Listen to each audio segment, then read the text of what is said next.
What's going on? This is Theo Gremminger, aka the OG Fantasy, back at it.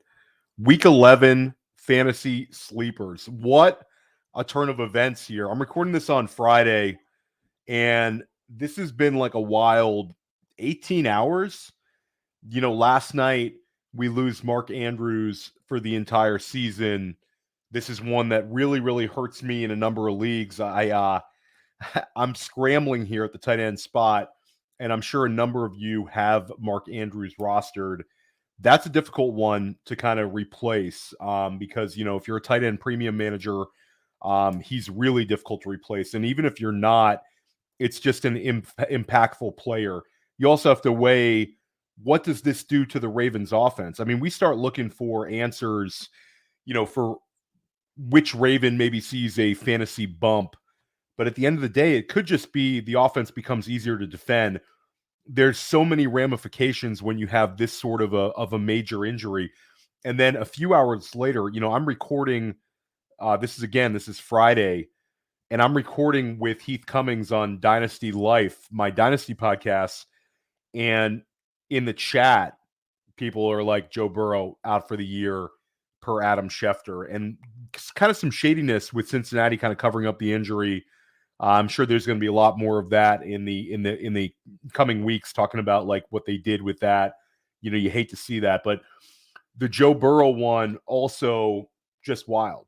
You're talking about a guy who prior to last evening had been a top 8 quarterback in fantasy scoring for 4 out of 5 weeks. So we just sort of roll with the punches here this time of year. The Joe Burrow one, you can make up for it, unless you're a super flex manager, and then it becomes a lot more difficult. But in single QB leagues, you're going to make up for it. Stick with us here at Player Profiler, Sleepers videos, waiver wires. Like, I recall a couple years back, where there's these quarterbacks that have outstanding production for a short period of time in the fantasy playoffs. It happens kind of every single year where you can spot these streamers and kind of roll with them. So, again, it's a difficult one to swallow, but if you're a team that's winning, you're going to roll with the punches here, and you're going to see what you can do to get your team right. Do not be defeated by injuries. It's a next man in mentality. You also have less of a season to play with. You got to remember, 10 games are in the books. We are staring at right now several more weeks of the regular season before we're in the fantasy playoffs. So you've got to be able to cover up. It's a weekly game. We're gonna talk about some tight end options a little later on this show that are guys you could consider adding. Again, they don't have the impact of a Mark Andrews, but they can get you through specific weeks. So keep on grinding. It's difficult when these injuries happen, but we're gonna roll with the punches here. And this video, like our sleepers video last week, was really impactful. Like, we had Tai Chandler. Said to roster Tai Chandler. Tai Chandler now looks like he will probably get the opportunity. Alexander Madison could be back. We're going to talk about that a little bit. We also recommended Rico Dowdle. I didn't see any other sleepers videos talking about Rico Dowdle. Rico Dowdle ends up giving you, about 14 PPR points. Not a bad week as a spot starter available at the time. We talked about him in 97% of Yahoo leagues.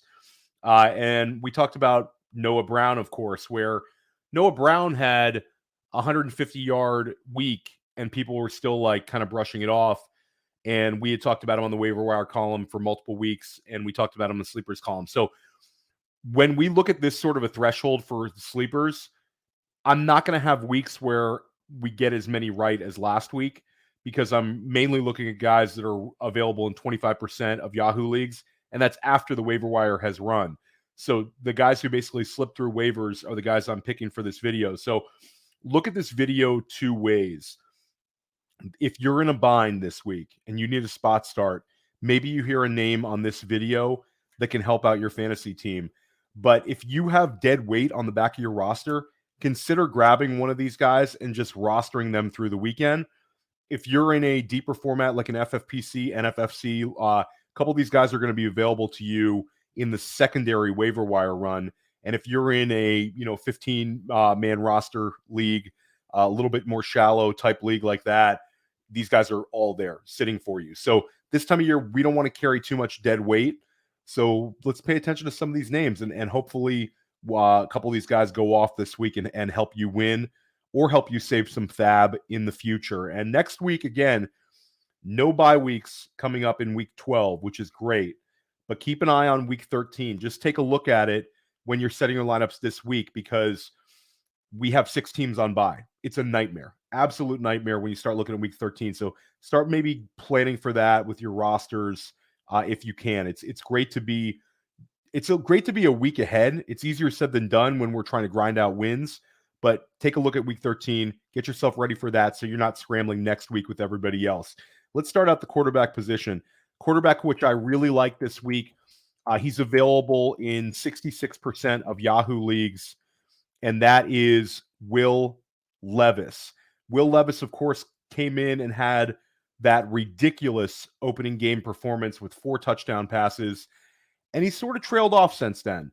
The fantasy community has sort of quieted on Will Levis, but I'm going to still remain optimistic on him. He's got a huge arm, and we've already seen it. Like, we've seen Will Levis have a smash game, so it's not like we're trying to galaxy brain our way to, hey, this guy has top 5 quarterback potential this week. But Will Levis does. I think he's got top 5 quarterback potential this week, because this Jacksonville Jaguars defense is reeling. They're coming off of a demoralizing 34-3 loss to San Francisco. And it's kind of a perfect storm because the Jaguars have allowed the most passing yards per game, I believe, of any team in the league right now. They're definitely in the bottom 2, double checking, and they're actually they're third from the bottom, but they're tied with Tampa Bay right now. It's 266 passing yards allowed per game. And of course, the Chargers are the worst ones right now. But the Jacksonville Jaguars are a leaky secondary. We just saw Brock Purdy tear them up. And I don't think that's like an indictment. Brock Purdy's had some big games. But the fact that Jacksonville was coming off of a bye week and still got ripped up, George Kittle found the end zone. You had Brandon Ayuk finding the end zone, like big-time players. But again, Jacksonville 34-3. Now, this game is going to be a Derrick Henry game because Derrick Henry needs 40 yards to go over 9,000 yards for his career. Derrick Henry continually destroys the Jacksonville Jaguars. He's had an absurd amount of yards against them. Something like 1,700 of his career yards are against the Jacksonville Jaguars. But I think that the Derrick Henry early usage is going to open things up for this passing game. You have DeAndre Hopkins. You have the leaky secondary for Jacksonville. You have the big arm for Will Levis, potentially a little bit of Tyjae Spears out of the backfield. There's a lot to like about Will Levis in prop bets, and also if you're completely jammed. I have one big league where I'm starting Will Levis this week. So I'm not just saying his name, like I'm actually using him in a lineup. And then after that, I don't really like any of these other quarterbacks that are not heavily rostered this week. It's a shady week at the quarterback position. But one guy I'll talk about, a little bit of a matchup-based play, is Aiden OConnell. Aiden OConnell is available in 95% of Yahoo leagues. The team has some confidence in him. They've gone 2-0 in these 2 Antonio Pierce games with Aiden OConnell behind center. And they've had a very simple formula. They've given Josh Jacobs 53 rushing attempts. This is not the game for that. Vegas is not going to be able to impose their will on the Miami Dolphins. We talk about Jacksonville coming off a bye. This week, Miami's coming off of a bye week. Miami is a offensive juggernaut. They're going to put their foot on Vegas's throat, and it's going to be fight or flight time. This Vegas team has Devontae Adams, and they're in a potential situation where O'Connell's going to have to really, really up his passing volume. So O'Connell, we've been seeing him get like less than 30 pass attempts in each game. I think this game, he might have to push for over 40 pass attempts. So we haven't really seen a big game from O'Connell. Again, this is probably more of a super flex recommendation than anything, but I'm interested to see how O'Connell does in a game where he's going to be forced to have to open it up. We saw some talent in the preseason. We'll see what happens with it. Then the guy who's available in literally every single league is Dorian Thompson Robinson. And this one is like let's grab him. Let's hold him on our benches because I think he could be a waiver wire ad next week. Because the one thing that Dorian Thompson Robinson can do in an NFL game is I'm confident he's going to be able to run the ball. And these quarterbacks with scrambling ability have been fantasy viable. We've seen it in years past. It might be short-term production. And again, it's a difficult matchup against the Pittsburgh Steelers, but I believe Kevin Stefanski and the Cleveland Browns have a plan because they bench PJ Walker. And I know PJ Walker's, nothing kind of quarterback in terms of he's a jag and he's turnover prone. But Dorian Thompson Robinson, Stefanski speaks highly of him. This was a guy who they've been high on throughout the process, and now we're actually going to get a chance to see him. I am going to add him in a few leagues, hold and see what happens. There's been some rumors of like a veteran like Joe Flacco landing in Cleveland. I don't know. I think they like Dorian Thompson Robinson. Might be a little bit of a gut feeling, but if I'm wrong, I've cost you like a $1 fab bid. I've cost you a $0 free agent grab if he's available in your league. So I'm not costing you any money. I'd grab him, just take a look. So again, Will Levis is the number one. If you're able to get him, that's my favorite sleeper this week. He's heavily rostered compared to these last two guys. Then Aiden OConnell, I think he's going to be a fun super flex start. And then Dorian Thompson Robinson is like the dice roll one that I'd like you to stash and take a look at. Moving on to the running back position, Tai Chandler. Tai Chandler, people are going to say, whoa, Theo, not in my league, bro. Yeah, I'm with you. Tai Chandler is rostered in all of my leagues, but I looked at the Yahoo percentages, and I'm kind of shocked that Tai Chandler is only rostered in 45% of Yahoo leagues. Tai Chandler was even up with Alexander Mattison last week. They were like neck and neck, and Tai Chandler found the end zone as a runner. Then Alexander Mattison goes to like the concussion protocol. Madison's back at practice, but they have weird rules with this. He's still got to get cleared. I personally don't think Mattison gets cleared.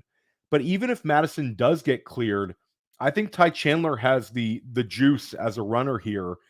And it's a dream matchup. Denver has absolutely been shredded by running backs all season. Denver is allowing the most rushing yards per game and it's by like 20 yards. There's not a team like close to Denver right now. Denver's getting shredded by running backs. I think Chandler has a little bit more rest of season value than some people think. And I think for this particular week, he's going to finish as an RB2. So if Tai Chandler is available in your league, go and get him. Another running back who's available in a lot of leagues, Jerick McKinnon, is only rostered in 28% of Yahoo leagues. And his production really hasn't been there this season like we saw last year when Jerick McKinnon was like a surprise RB2 finisher in 2022. But this year it's been the Isaiah Pacheco show. But there's a little bit to like here about McKinnon. McKinnon did a lot of damage last year in the second half of the season. And here we are in the second half of the season. McKinnon could start to pick it up. He had a touchdown catch in week 9. Then Kansas City goes on their bye week. And now Jerick McKinnon is here in the game of the week against the Philadelphia Eagles. And the Philadelphia Eagles have a very, very strong defense against running backs, especially in terms of rushing yardage. Philadelphia is only allowing 66 rushing yards per game. It's crazy. The Denver Broncos have allowed almost 100 more rushing yards per game than the Philadelphia Eagles. So Jerick McKinnon becomes very interesting, and Pacheco for that matter. I think both of these guys are going to have to be utilized as pass catchers this week out of the backfield. Jerick McKinnon is available in a ton of leagues. This is a game that could turn into a shootout, and I like the idea that Jerick McKinnon could be an impactful fantasy player in this game as a receiver out of the backfield, and maybe he gets a little bit of positive juice going forward. He should be rostered in more leagues than this. It gives you access to the Kansas City Chiefs. If anything were to happen to Isaiah Pacheco, think about how much fab you would spend on Jerick McKinnon. So if he's available on your league, grab him for cheap. See how it goes this week. If you don't like it, again, throw him right back out there next week. But if he's there, he's not going to cost you a lot, and he could be very impactful to your team down the stretch.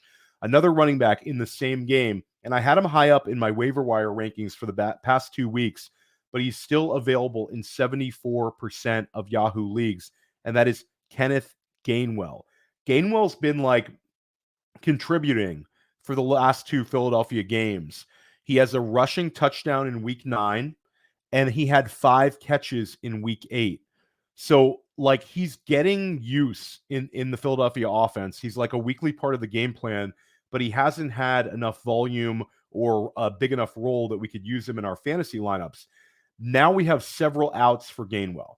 Gainwell could be utilized more because Dallas Goedert is sidelined, and DeAndre Swift and Gainwell could be the big beneficiaries. I know that if I had to put money on it, I would say that, like, A.J. Brown's already getting an excessive amount of targets and usage, but maybe A.J. Brown sees like one more target a game, maybe one more downfield shot, and Devonta Smith probably absorbs most of the Dallas Goedert usage. That would be probably like my guess, but I could be completely off on this. Nick Sirianni could ramp up the Kenneth Gainwell touches and also get a few more targets for DeAndre Swift. I think that Gainwell has a path there with him getting more touches based on the Goddard missing. He also has the contingent upside that if DeAndre Swift were to miss, Kenneth Gainwell would be the number 1 waiver wire ad in any league he was available. So we want Philadelphia Eagles on our roster. Gainwell could be like the 4th piece of the fantasy puzzle. It's always been 4 guys for Philly. It's been the 2 wide receivers, DeAndre Swift, and then Dallas Goedert. Now with Goddard out of the lineup for maybe a month, I think Gainwell is the natural Philadelphia Eagle to see an increased role.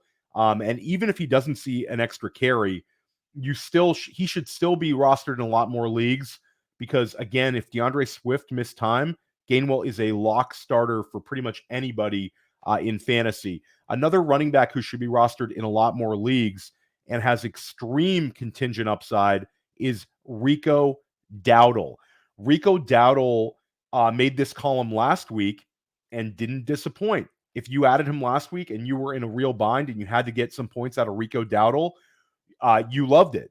And a lot of people really weren't seeing it the same way I was seeing it. And I'm not always right, but this was a time when Dallas was a huge favorite.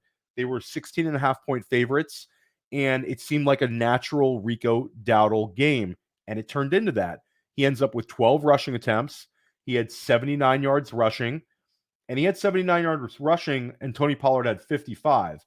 Now, obviously, Tony Pollard's still the man there. I'm not going nuts here. Rico Dowdle's not taking over the Dallas backfield, but I think Rico Dowdle has done enough to earn more of a weekly role than just, hey, if Tony Pollard goes down, we're putting in Dowdle.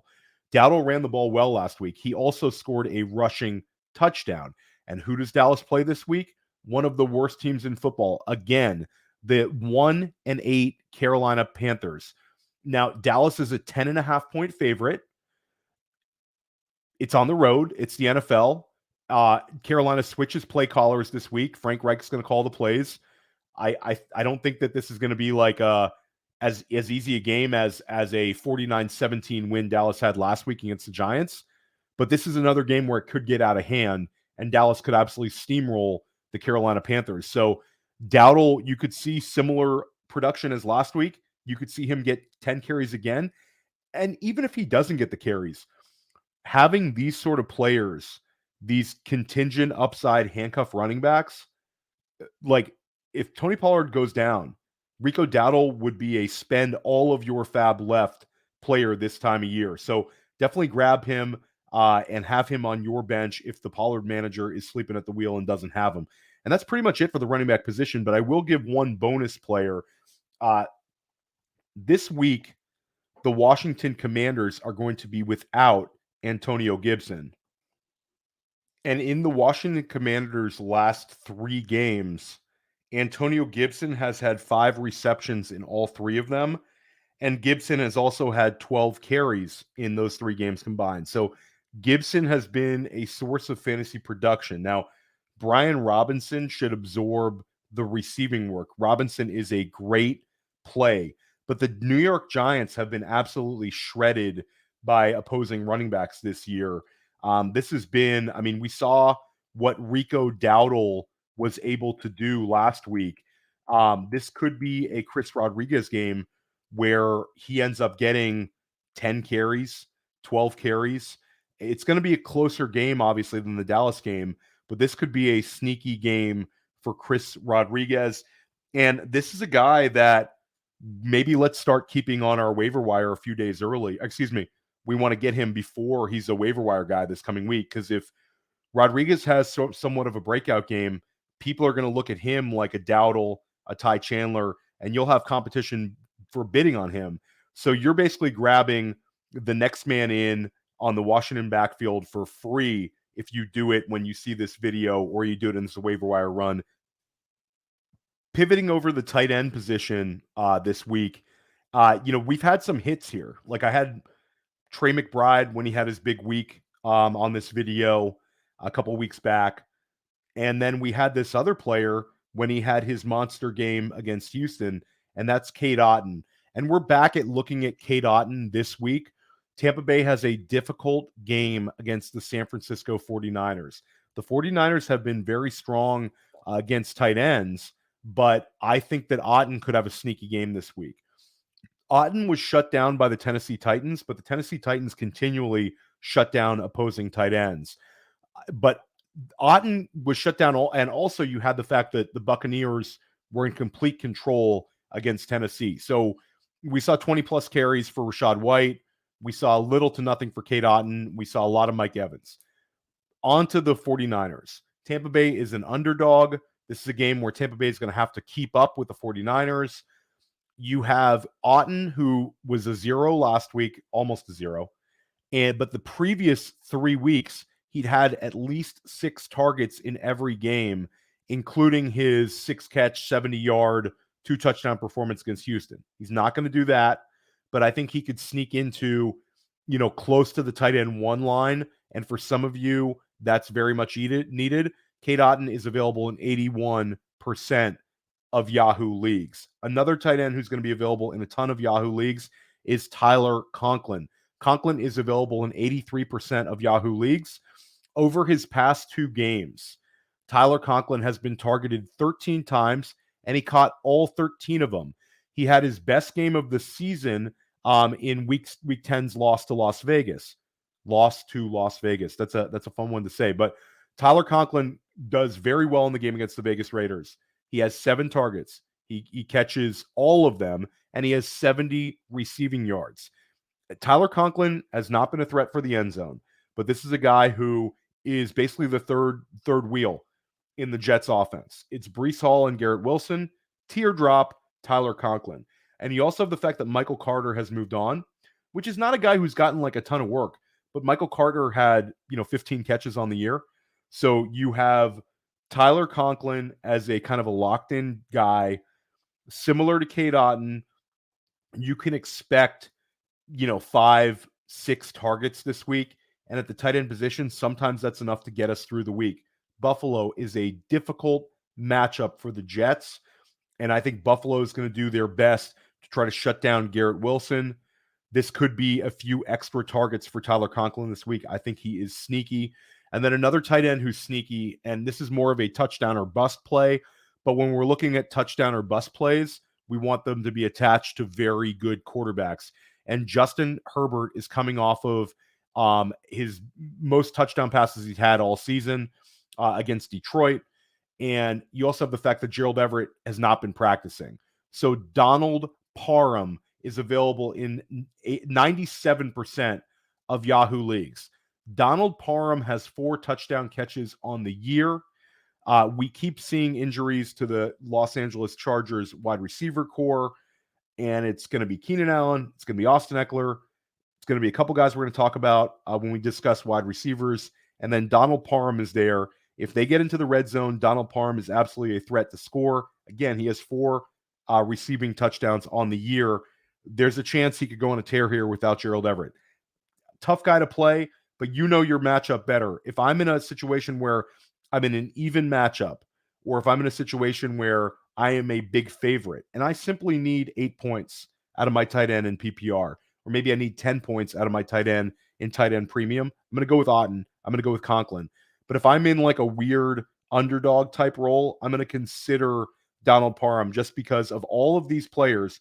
Parham is the one I would bet on to get 2 touchdown catches. And I know Auden just had a 2 touchdown catch game, but we would be betting on that. Talking about wide receivers here. Player at the top. This is a guy that if you follow my videos here at Player Profiler, and I drop a waiver wire video early in the week, and then I do a bunch of podcasts, and I do usually a fantasy reactions video early in the week as well. But a guy I've been talking about all season long on my waiver wire column in my sleepers videos is Jaden Reed. And he finally went over the threshold where I'm kind of like allowed to talk about him. I try to look at guys that are 25% rostered or less in Yahoo leagues, but Jaden Reed is over that. He's rostered in 32% of Yahoo leagues, but he's still available in 68% of Yahoo leagues. This is a guy that I would not be afraid to put into my flex spot this week. You have the worst secondary in football in terms of yards per game in the Los Angeles Chargers, and they've been shredded by opposing wide receivers all season long.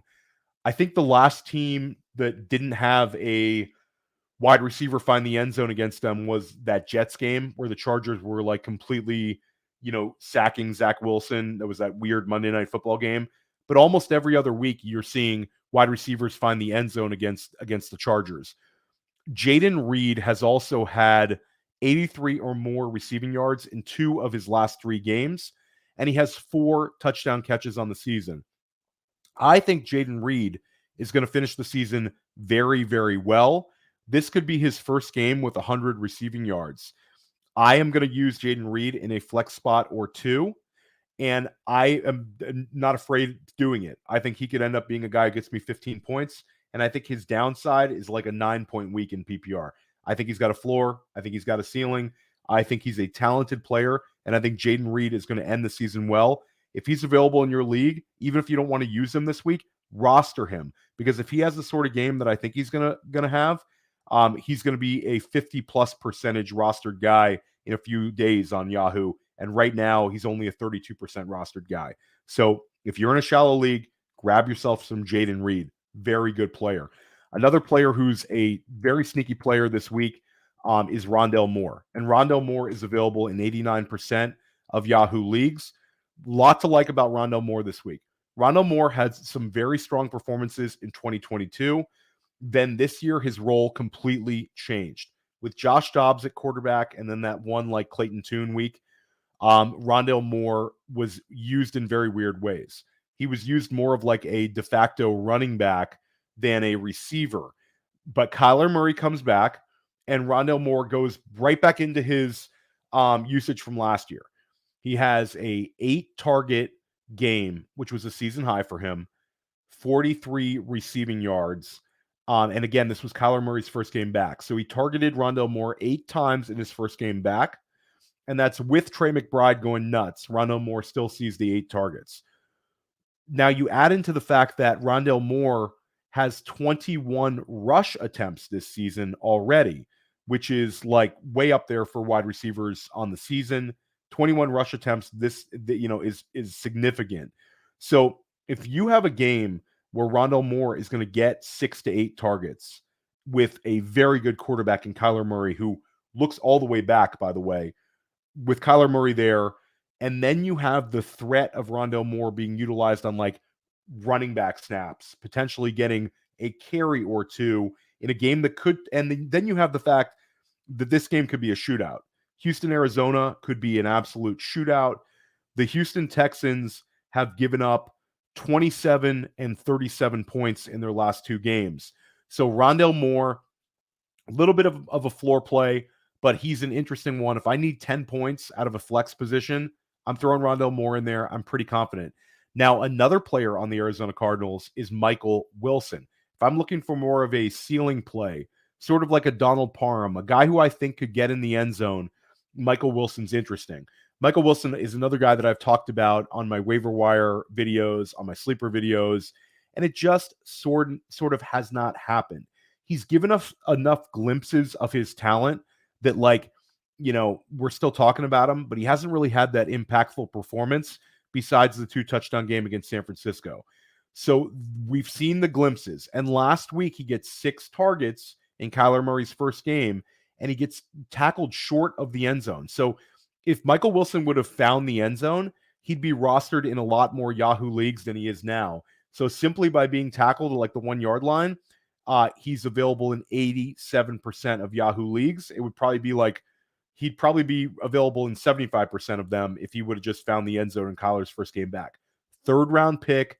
They like Michael Wilson. I think Michael Wilson has a chance to get some momentum as the season moves along. Again, both Cardinals receivers are viable this week. Rondale Moore available in 89% of Yahoo leagues. Michael Wilson available in 87% of Yahoo leagues. And a player available in 94% of Yahoo leagues is Jalen Guyton.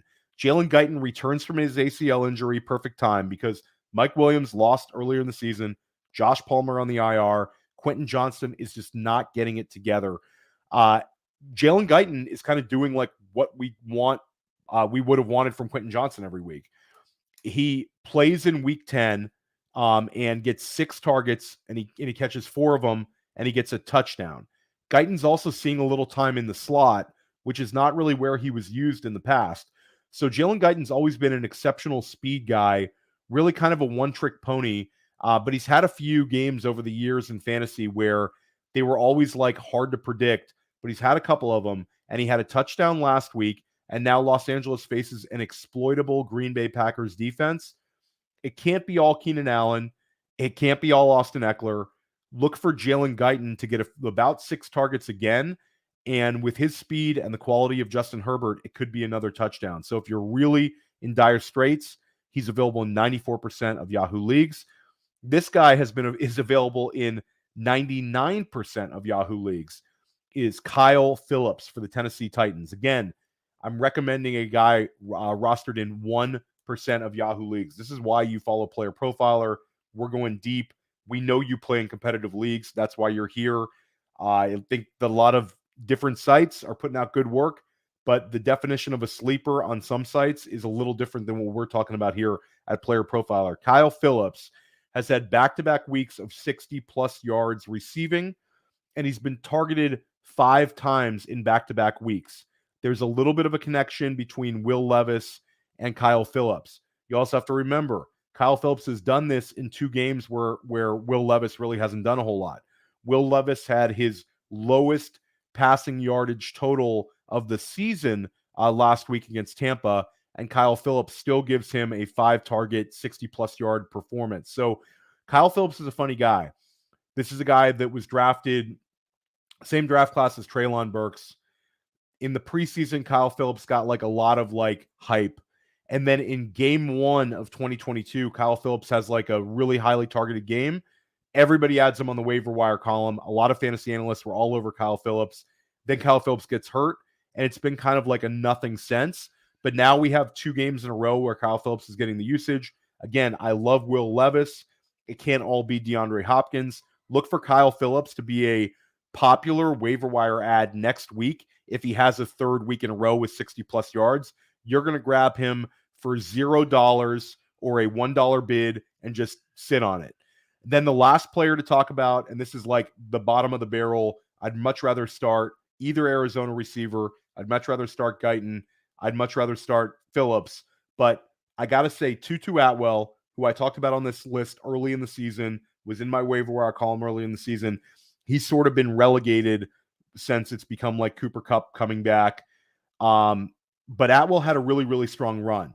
And one of his best games of the season was in week 1 against Seattle, where Atwell had 6 catches for 119 receiving yards. Again, that was not a Cooper Kupp game. But now you have Los Angeles coming off of a bye week. You have a guy that had fantasy success in week 1 against the exact same defense. Los Angeles won that game and controlled the game. So this is more of a hunch, and this is if you're in a complete bind and none of those guys I talked about are available. Atwell might be sitting there. If I'm in dire straits, I'm looking for lightning to strike twice and Atwell to have a bounce-back game coming off of the bye week, maybe finds the end zone. But again, prefer those other guys. I'm Theo Gremminger. Look for all my videos here at Player Profiler YouTube. Check me out on Press Coverage, my solo pod. I had Jacob Sanderson on this past week. Watch First Class Fantasy with Billy Muzio and I every single Thursday. We had Jeff Erickson on. Check me out on the Sonic Truth Dynasty podcast with the Podfather Matt Kelly, Alan Soslowski. And you can find me on Dynasty Life as well and Futurecast. I'm all over the place here at Player Profiler. We're trying to do what we can to help you win. This is the time of year where we need to put in the work. We need to grind, spend extra time with your lineups, spend extra time with your rosters. This coming week, you're going to spend extra time with your waivers. Thanksgiving's around the corner, but at the end of the day, 6 weeks from now, 8 weeks from now, you're going to wish you put in that extra grind time. Let's win some championships. Let's win some money, and let's get it. Have an awesome weekend.